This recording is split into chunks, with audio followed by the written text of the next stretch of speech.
자, 우리가 계속 살펴보고 있는 말라기는 예수님이 오시기 전 430년 전에 기록된 책입니다.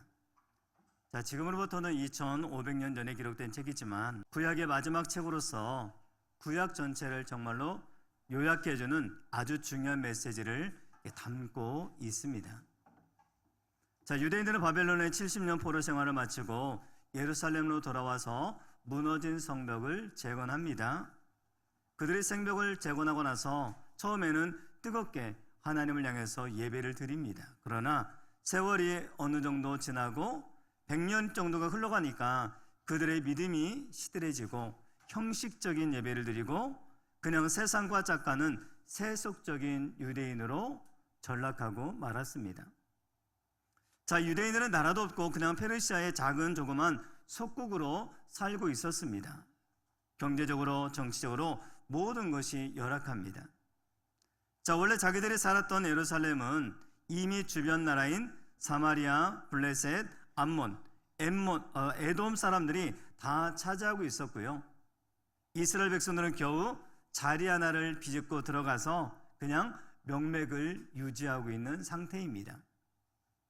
자, 그러자 유대인들이 이 땅을 이미 차지하고 있는 이방 사람들과 혼합주의가 되어가지고 경제적으로 유익을 얻고자 그들과 이방인과 절대로 결혼하지 말라라고 하는 하나님의 말씀을 어기고 이방 사람들과 결혼하고 경제적으로 도움을 얻기를 시작을 합니다. 자, 하나님은 특별히 오늘 본문을 통해서 이 부분을 지적하시고 특별히 가정에 대한 경고를 전하면서 가정이 올바로 세워나가기를 원하시는 것을 우리에게 전해주고 있다는 거죠. 자, 하나님께 세우신 기관은 교회와 가정, 이 두 기관입니다. 자, 식어진 가슴에 불을 붙이기 위해서는 먼저 교회에 또한 예배가 회복이 되어야 됩니다. 자, 이어 가정의 화평이 이루어져야만 되는데, 그러니 원수마귀는 우리에게 어떤 부분을 공격할까요? 정치가를 공격할까요? 문화계를 공격할까요? 사회를 공격할까요? 자, 그런 면도 있지만 특별히 마귀가 심혈을 기울여서 교활하게 무너뜨리기 원하는 것은 바로 예배와 가정입니다. 그래서 우리로 예배드리지 못하는 일들이 얼마나 많이 있습니까? 그리고 가정들이 타락하도록 흔드는 경우가 얼마나 많이 있는지 모릅니다. 시대가 변함에 따라서 교회에 가보니까요, 예배 대신에 예배의 자리에 다른 것들로 대체되고 있는 경우가 많이 일어나고 있습니다. 우리나라의 몇몇 대형 교회, 몇몇 앞서간다는 교회들에서 희한한 행태들이 일어나고 있어요. 예배는 드리지 않고 위해서 사교 모임만 한다고 합니다. 어떤 교회는 교회 모임 자체가 취미 모임이 되어버리고 말았어요. 비슷한 여건의 사람들이 모여서 특권 의식을 가지고 모임을 가진다고 합니다. 예배 자리에 다른 것들이 지금 틈타고 있고 자리하고 있는 거죠. 자, 이것은 잘못된 일입니다. 하나님의 말씀이 강단에서 힘있게 증거되고 선포되기보다는 드라마가 공연되어지고, 그리고 성도들도 하나님의 말씀을 증거하는 설교보다는 간증 듣기를 더 좋아합니다. 그래서 강단에 탤런트가 올라가고 운동선수가 올라가고 개그맨이 올라가고 목사보다 훨씬 더 인기가 좋습니다. 그런데 이것 또한 잘못된 일입니다. 예배를 지루하고 따분한 것으로 여기고 하나님의 말씀보다 예화나 감동적인 이야기, 웃기는 이야기 등으로 채우기 원하는 것, 하나님의 말씀 대신에 다른 것들이 대체되고 차지하는 것, 이것 또한 교회의 본질이 왜곡되고 있는 거죠. 자, 이것 또한 전부 마귀의 장난입니다. 사단은 에덴 동산에서 하나님의 말씀을 왜곡시키면서 범죄하게 만들었어요. 사람들은 자기가 좋아하는 말만 듣기를 원한다는 거예요. 오늘 내가 좋아하는 말을 들으면은 아, 나 은혜 받았다, 이렇게 생각한다는 겁니다.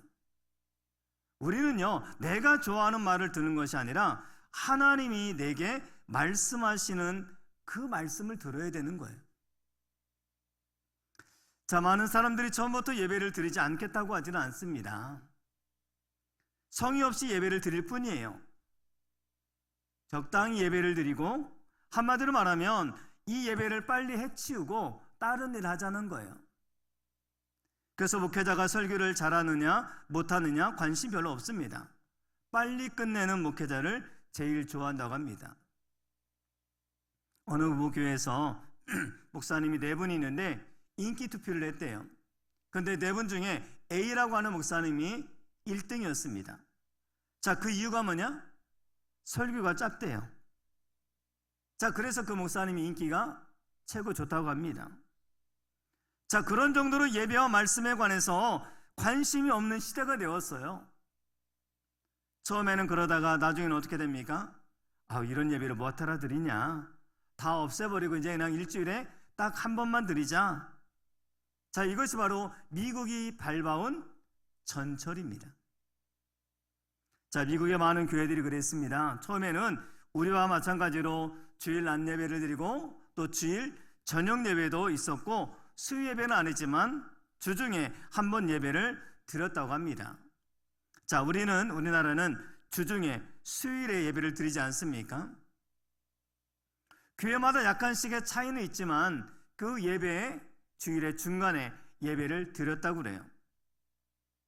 하여튼 미국에도 주중에 한 번은 꼭 예배를 드렸는데 어느 순간에부턴가 이 예배를 없애버리고 나중에는 주일 저녁 예배 아니다, 오후 예배로 옮겼어요.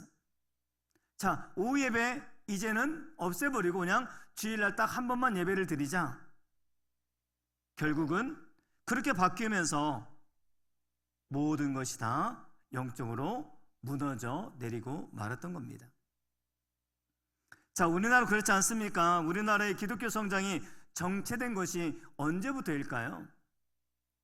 예배가 축소되어지고 예배를 빨리빨리 해치우고 예배 자리에 다른 것으로 대체하면서 문제가 생기고 교회의 성장이 멈추고 교인들은 오히려 줄고 또 영적으로 쇠퇴하기 시작을 했다는 겁니다. 점점 예배가 우리를 통해서 멀어지는 그 순간부터 모든 부분에 무너지고 쇠퇴하기 시작을 했다는 거죠. 결국 예배드리는 것을 귀찮게 여기고 인본주의적으로 자기 멋대로 예배를 드리기 원하는 것 때문에 이렇게 모든 문제가 생기고 말았다는 겁니다. 자, 그러므로 마귀가 예배를 공격하는 것은 당연한 겁니다. 그렇기 때문에 우리는 무엇보다도 예배를 지켜야 되고 예배를 소호해내야 되는 거죠. 예배의 최우선순위를 기울이는 것을 만천하에 증거할 수 있는 자들이 되어야만 우리는 승리하게 되어질 줄 믿습니다. 자, 그러면 또 하나의 공격이 어딜까요? 가정입니다.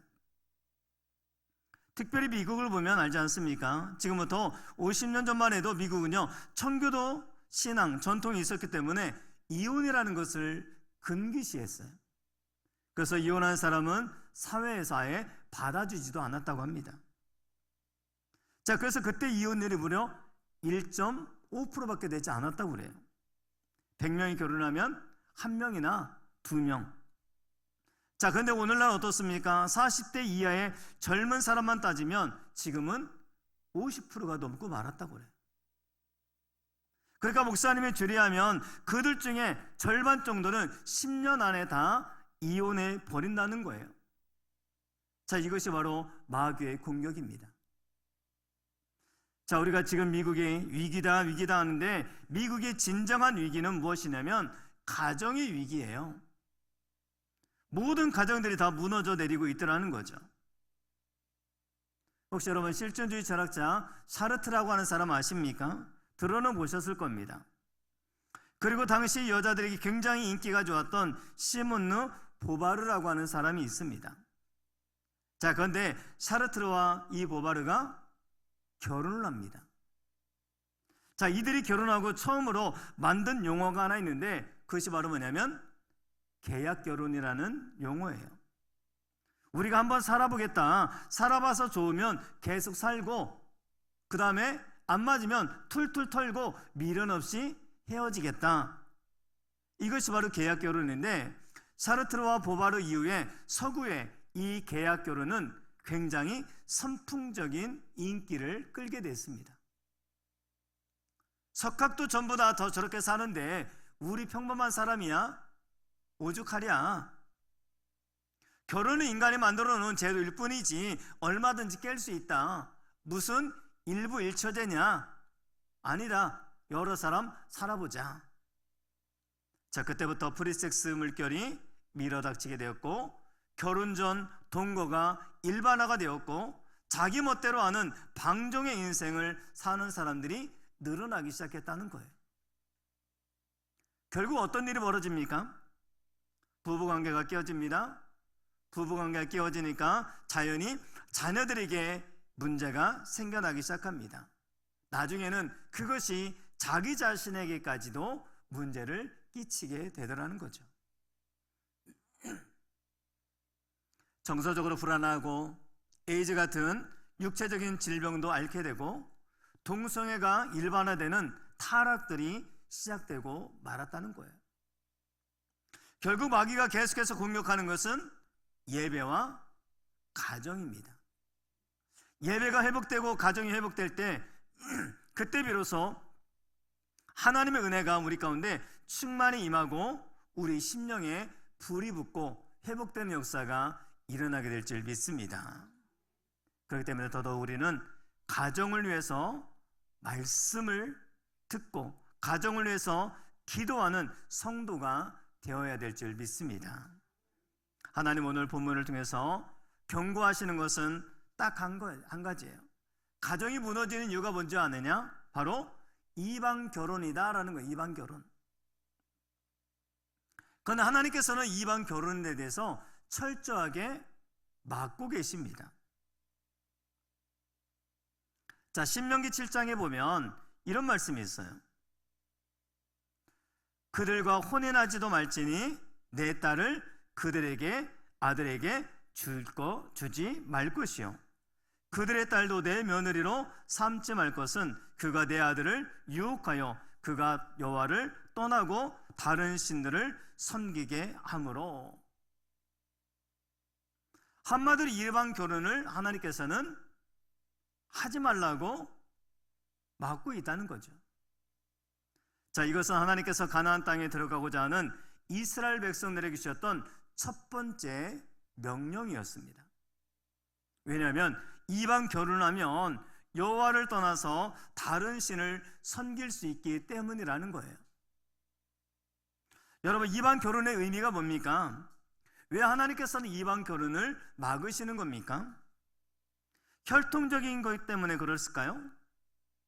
자, 유대인의 피가 좋으니까 엉뚱한 피가 섞으면 안 된다, 그런 뜻입니까?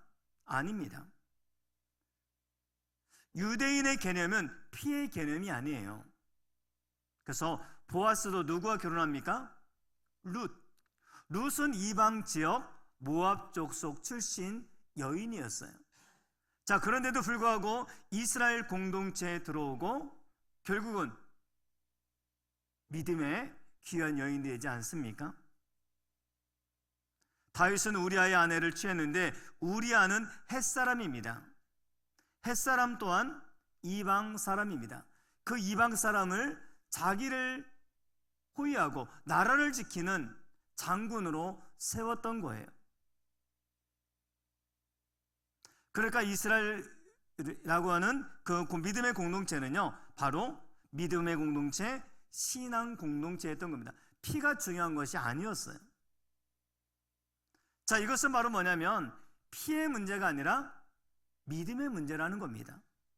그러니까 이방 여인과 결혼한다는 것은 피를 섞는다, 이것을 문제라고 하는 것이 아니라 바로 믿음이 섞이고 믿음이 그때부터 혼란해지기 시작해진다는 거예요. 이방 결혼하지 말라는 것은 그 여자가 너희들과 피가 다른 종족이기 때문에 그런 것이 아니라 믿음이 다르기 때문에 하지 말라는 겁니다.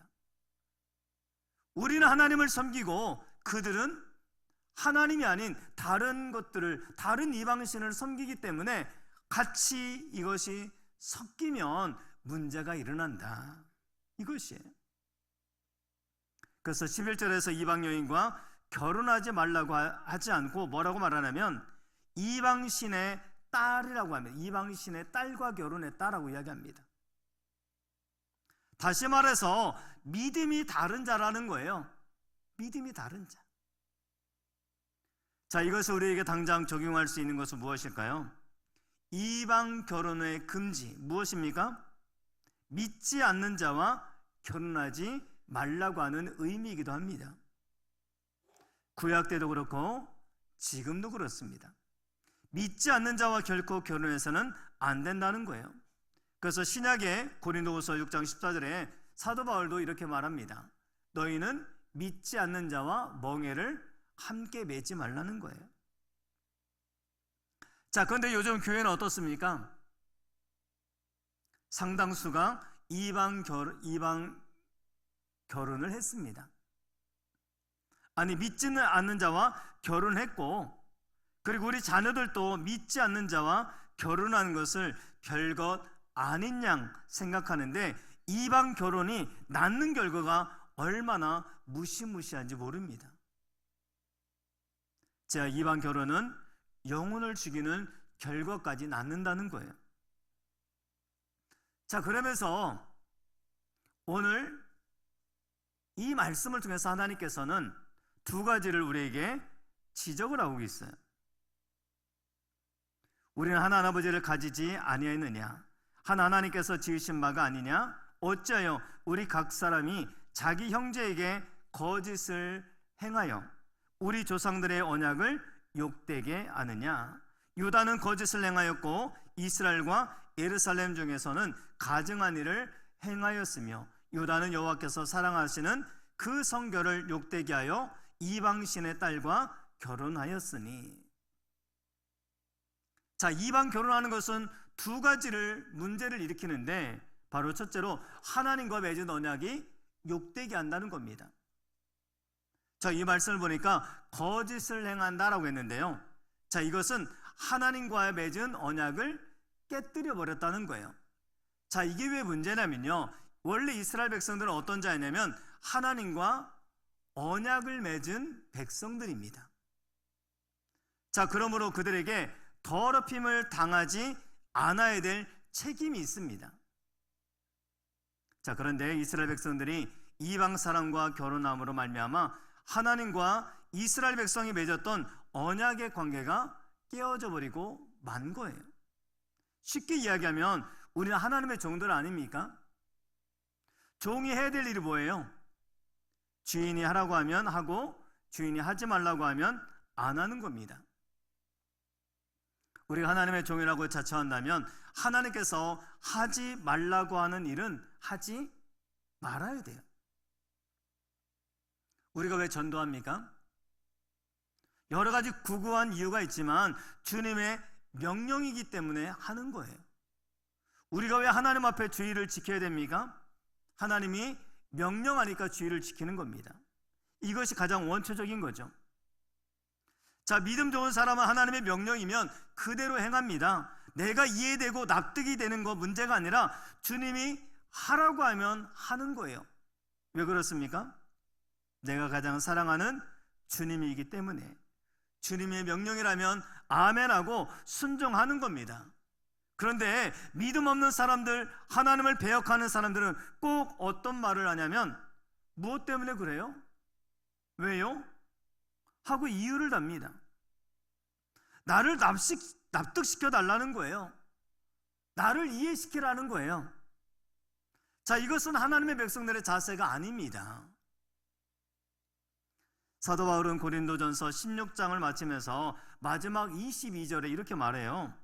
만일 누구든지 주를 사랑하지 아니하면 저주를 받을지어다. 사도 바울은 처음부터 끝까지 주님 사랑하는 마음으로 일관했고 그렇게 순종했고 그 말씀대로 그대로 순종하는 삶을 살아냈던 겁니다. 그리고 이방 결혼하는 것은 두 번째로 배교라는 거예요. 배교. 자, 11절 하반절에 보니까 가증한 일이라고 합니다. 가증한 일. 이 가증한 일이 뭐냐면 하나님보다 다른 것을 더 사랑하는 것, 하나님이 아닌 다른 것을 붙드는 것, 이것이 바로 가증한 일이고, 이것이 바로 하나님을 떠나는 배교라는 거죠. 자, 이방 결혼이라는 것은 단순히 믿지 않는 자와 결혼한다는 뜻이 아니라 불경건을 사랑하는 것, 하나님이 원치 않는 것을 사랑하는 것, 하나님보다 더 다른 것을 붙드는 것, 더 의지하는 것, 세속과 마귀에 속한 것들을 더 사랑하는 것, 이것이 바로 똑같다는 의미입니다. 자, 예를 하나 들어볼까요? 어떤 자매에게 불신자와 왜 결혼하는지 물어보면 예수 믿는 사람은 다 바보 같은데 예수 안 믿는 남자들은 적극적이고 남성적이고 야성미도 넘치고 돈도 많고 학벌도 다 좋더라, 입에 침이 맞도록 칭찬을 합니다. 어떤 형제에게 왜 불신 여자와 결혼하려고 하느냐 물으니까 예수 믿는 여자는 촌스럽고 밥맛이 없는데 예수 안 믿는 여자는 야하고 관능적이고 여성미가 넘치고 침이 질질 흐를 정도로 아주 매력적이더라 라고 대답을 합니다. 자, 이렇게 말한다는 자체가 뭡니까? 그 사람은 그 남자를, 그 여자를 좋아하는 게 아니라 그 남자, 여자가 가지고 있는 불경건, 세상 것을 좋아한다는 거예요. 불신자에게 매력을 느낀다는 것은 예수 믿는 경건한 사람이 누리지 않아야 될 엉뚱한 것들을 사랑한다라는 의미도 담겨져 있는 겁니다. 저에게는 주님이 최고입니다. 예수님을 위해서는 무엇인지 할 수 있고 죽을 수도 있습니다 라며 처녀총각 때는 이렇게 이야기합니다. 그런데 결혼해야 될 결정적인 순간이 되면 엉뚱한 남자, 엉뚱한 여자를 붙드는 사람들이 나오고 있다는 거예요. 엉터리죠, 그 믿음은. 믿음을 쉽게 요약하면 이렇습니다. 믿음은 결정이다. 결정 잘하는 게 믿음이다. 어떻게 결정하냐가 중요한 거예요. 믿음은 하나님을 향해서 내 마음을 결정하는 거, 옳은 믿음입니다. 그런데 결정적인 순간에 하나님을 향해서 내 마음을 결정하는 것이 아니라 세상을 향해서 내 유익을 위해서, 내 만족을 위해서, 내 보기 좋은 것을 위해서 선택하는 것을 결정하더라는 거죠. 여러분, 어떤 사람의 믿음이 좋은 믿음입니까? 주님의 뜻대로 하는 결정, 그것이 좋은 믿음의 결정 아닙니까? 보통 때는 말로는 뻔지르르 이야기 잘하다가 결정적인 순간이 되면 세상 것을 붙들고 세상 것을 더 사랑하고, 진짜 좋은 믿음 아닙니다. 우리가 생명을 붙드느냐, 세상의 재물을 붙드느냐, 십자가를 붙드느냐, 세상을 붙드느냐, 자기 부인을 아느냐, 자기 주장을 아느냐, 어떤 결정을 하는가를 보면 그 사람이 어떤 믿음을 소유하고 있는지 알 수 있다는 거죠. 그래서 우리 젊은 사람들의 믿음을 결혼할 때 보면 알 수 있습니다. 자, 지금은 저 사람 믿음이 몇 점인지 주님만 아십니다. 결혼할 때 이상한 야바이꾼 같은 사람과 결혼한다고 하면 그 믿음은 빵점입니다.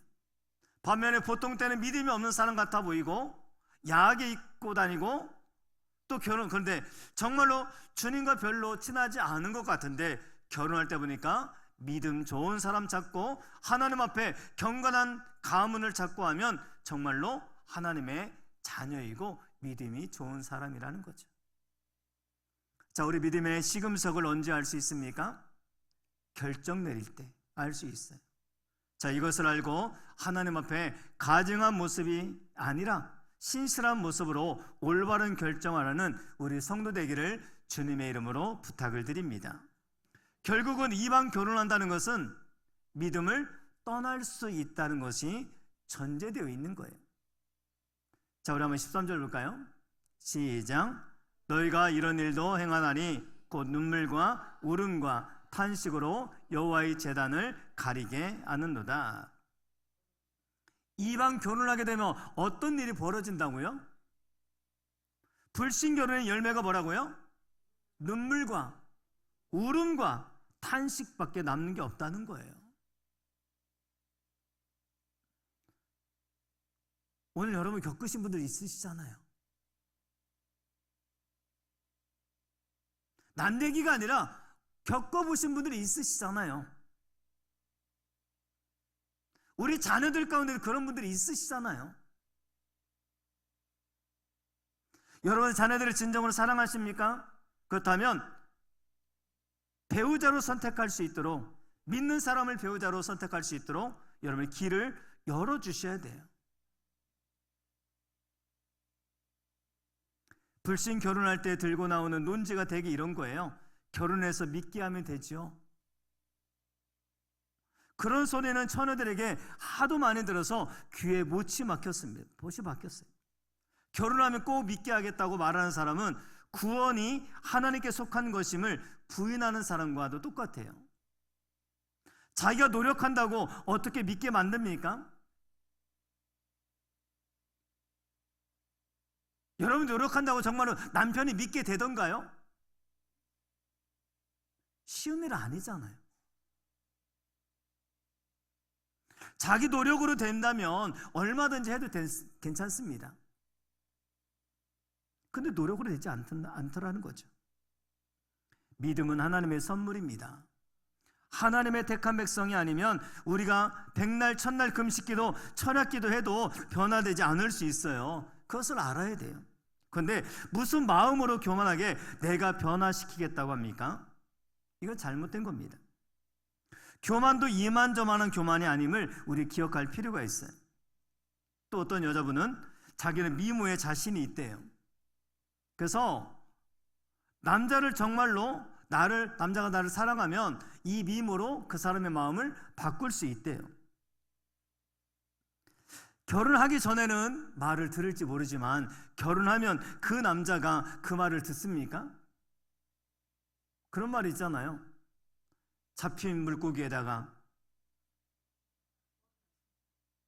먹이를 또 주겠느냐는 거죠.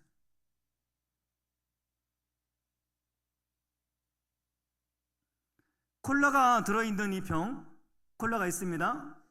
마십니다. 빈 병은 어떻게 해요? 버려요. 콜라 같은 물병도, 아니 몸매도 남자들의 마음 변할 수 있어요. 결혼하기 전에야 당신 없으면 못 살고 당신 없으면 안고 없는 찐빵이고 오아시스 없는 사막이라고 별소리 다 해야 될 겁니다. 그러나 일단 결혼해 보십시오. 남자는 180도 달라집니다. 그러므로 결혼하고 난 다음에 내 말을 들을 리는 만무한 거예요. 이걸 기억해야 됩니다. 거기서 한 걸음 더 나아가 상대방이 내 말을 듣기는커녕 자기 자신마저도 믿음에서 떠날 수 있다는 거예요. 한번 예를 들어 봅시다. 높은 데가 있고 낮은 데가 있습니다. 거기서 손을 잡고 당기기 시합을 합니다. 높은 데 있는 사람이 이길까요? 아니면 밑에 있는 사람이 이길까요? 힘센 사람이 이깁니다. 자, 그런데 대부분 밑에 있는 사람이 이기게 돼 있어요. 믿음도 마찬가지예요. 믿음이 좋은 사람과 믿음이 없는 사람이 부딪히면 누가 이겨요? 믿음이 없는 사람이 이겨요. 거의 대부분이. 우리는 하나님도 이기잖아요. 여러분 하나님 이기잖아요. 하나님도 이겨먹잖아요.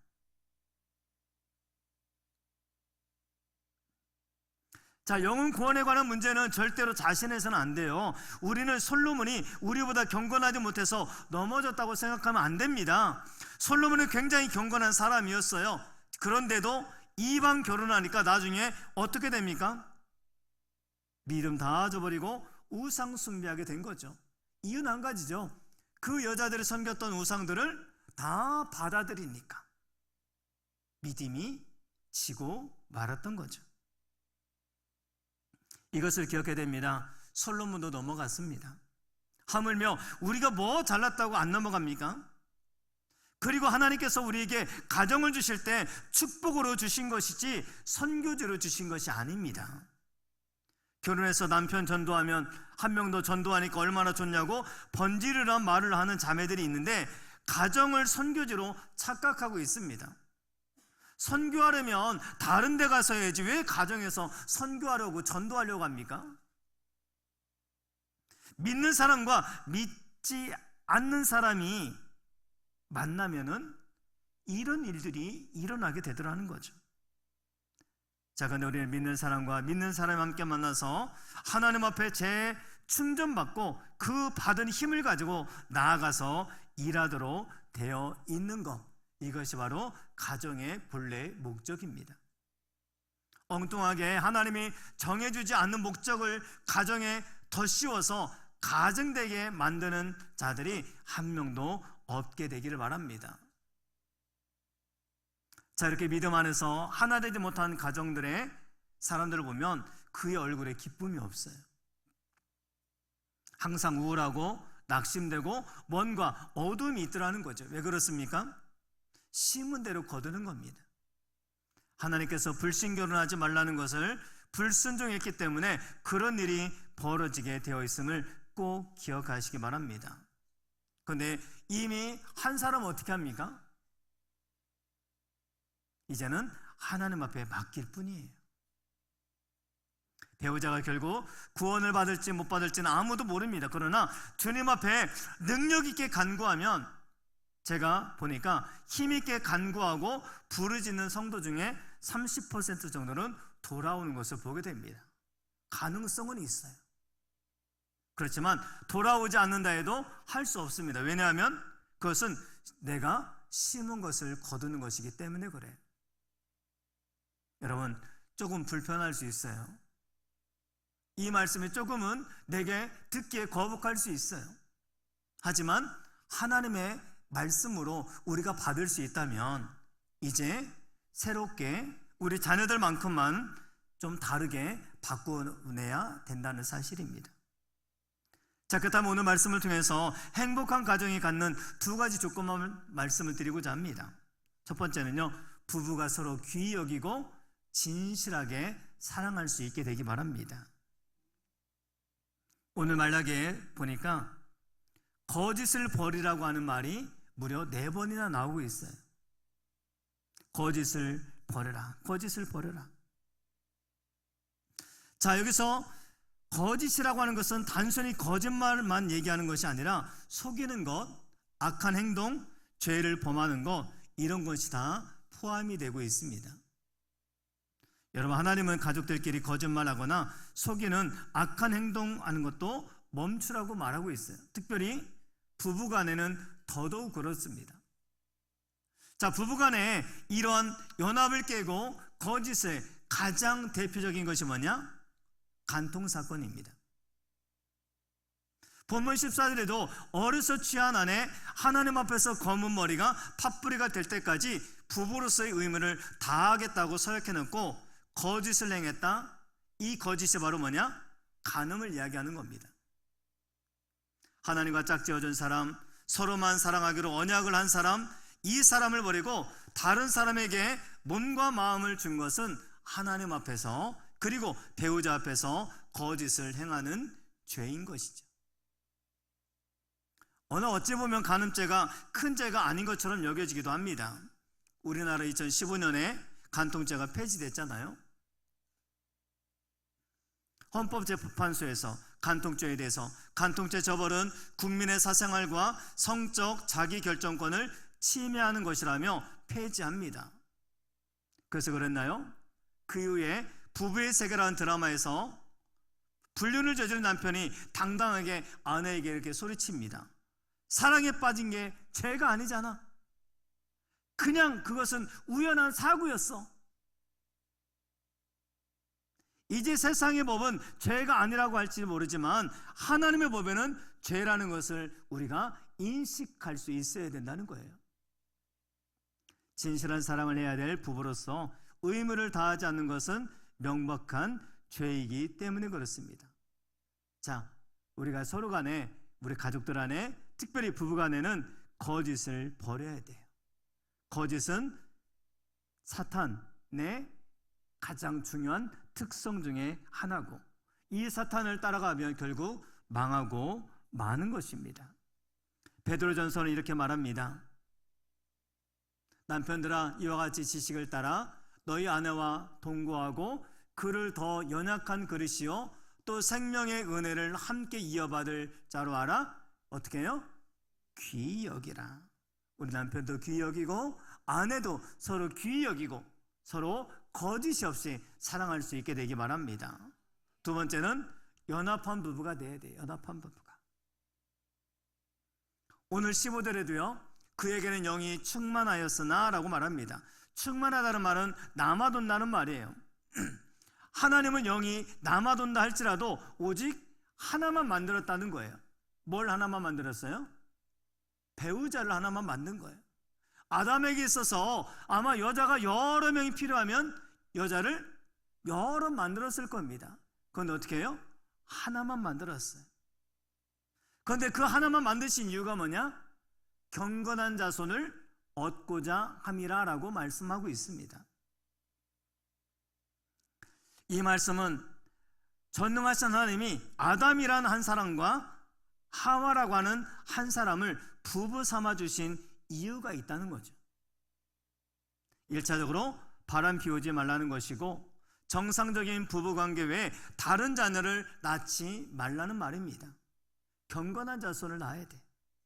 그리고 2차적으로 부부가 낳은 아이를 올바로 건강하게 하나님의 말씀대로 잘 양육하라고 하는 의미도 담겨져 있습니다. 과거 우리나라 조선시대 왕들의 가정을 살아보면 그리 행복하지 않잖아요. 왕이라고 하는 절대 권력을 유지하기 위해서 임금은 많은 자식을 낳아야만 했습니다. 그렇다 보니 정실 부인인 중전뿐만 아니라 합법적으로 많은 후궁을 거느릴 수가 있었습니다. 자, 이 모든 것이 왕실을 튼튼히 하기 위한 방편이었던 것이죠. 그런데 보십시오. 정실 부인인 중전이 아들을 낳지 못하고 후궁이 아들을 낳게 되면 그때부터 어떻게 돼요? 암투가 벌어지기 시작합니다. 그래서 조선시대의 왕자들은 행복한 것이 아니라 불행했어요. 임금은 많은 자식을 낳으면 행복하다고 생각을 했는데 그 자식들이 나중에 서로 죽이고 죽는 불행한 관계가 되고 말더라는 거죠. 자, 이 모든 것이 나만 하기 때문에 생긴 것입니다. 나만 하기 때문에. 뭐가? 아내가 또한 그 아내를 통해서 또 다른 자녀가 생겨나는 것. 지금은 일부일처제가 당연한 사회 제도이지만 우리나라도 근대화 시작되기 전까지는 양반이나 부자들은 비공식적으로 후처를 많이 두지 않았습니까? 그렇게 해서 생겨난 사회 문제는 매우 컸어요. 아버지를 아버지라 부르지 못하고. 이게 바로 뭐예요? 넘쳐 흘러서 생겨난 거예요. 그리고 이것은 부부가 서로에 대한 거룩한 책임을 다하지 못해서 생긴 일이기도 합니다. 결혼 생활은 서로가 서로를 거룩하게 할 책임이 있습니다. 부부란 영적이며 인격적인 관계입니다. 여기 한 몸을 이룬다는 것은 결혼함으로 단번에 이루어지는 것이 아니라 계속적으로 이루어지는 거예요. 진정한 연합을 이루기 위해서 영적으로 하나 되어지고 인격적으로 하나 되어지고 육체적으로 하나가 되어야 되는 겁니다. 결혼한 후 부부의 관계는 저절로 깊어지는 것이 아니라 서로 끊임없이 하나 되기 위해서 노력할 때 가능해지더라는 거죠. 결혼 전은 남남이었잖아요. 그러나 이제는 하나님의 축복 가운데 끊임없이 연합을 경험하는 것이 가정의 목표가 되어야 되고, 이를 위해서 우리는 하나님 앞에 늘 기도하고 간구하는 우리 모든 하나님의 백성들이 되어야 될 줄 믿습니다. 특별히 오늘 16절에 보니까요, 하나님이 미워하시는 것 가운데 이혼도 포함이 돼요. 그리고 또 한 가지가 뭐냐면 학대. 오늘 옷으로 가리운다라고 하잖아요. 옷으로. 그러니까 학대했어요. 상처가 났어요. 이것을 옷으로 가리는 거예요. 요즘 아동학대, 학교폭력 등 사회 이슈가 되는 것들이 있지 않습니까? 그리고 더더욱 가정폭력, 또 우리 젊은이들 사이에는 데이트 폭력. 하지만 오늘은 행복한 가정에 초점이 맞춰 있으니까 절대로 학대하지 마시라. 그리고 서로 사랑하고 하나 되기 위해서 애쓰고 노력해야 될 줄 믿습니다. 그래서 오늘 가정을 향해서 주시는 하나님의 음성을 듣고 가정을 세우려고, 그럴 때 올바른 하나님과의 관계도 세워지고 우리 가정이 아름다운 관계의 가정이 되어질 줄 믿습니다. 자, 우리 말씀을 기억하면서 한번 이 찬양을 함께 고백을 드렸으면 좋겠습니다.